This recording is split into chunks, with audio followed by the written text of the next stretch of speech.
Infantil 1, tudo bem com vocês? E aí, tem gostado das atividades? Hoje a professora Cristina vai contar uma história bem legal. Então vem comigo! Era uma vez um gato xadrez, Bia Vilela. Era uma vez um gato xadrez. Ele pulou na janela só uma vez. Era uma vez um gato azul. Ele levou um susto e foi para o sul.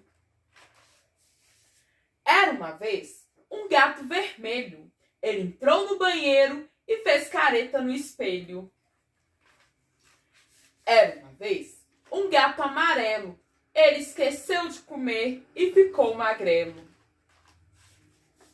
Era uma vez um gato verde.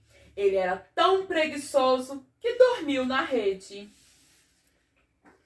Era uma vez um gato colorido. Ele era muito brincalhão e também muito divertido.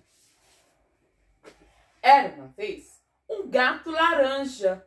Ele ficou doente e só comia canja. Era uma vez um gato marrom.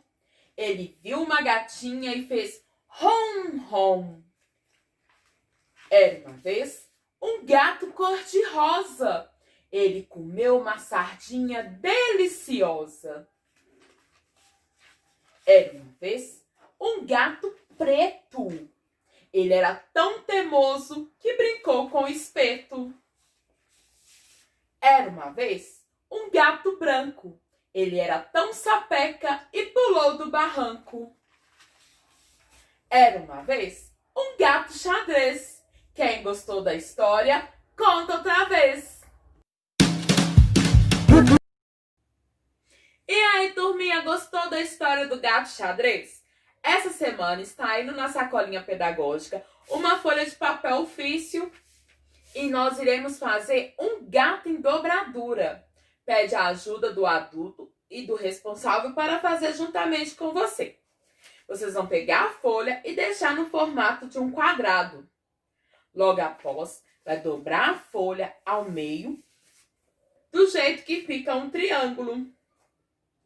Pegar as pontas e subir para um lado, subir para o outro e dobrar aqui ao meio. Logo após, nós teremos um gatinho.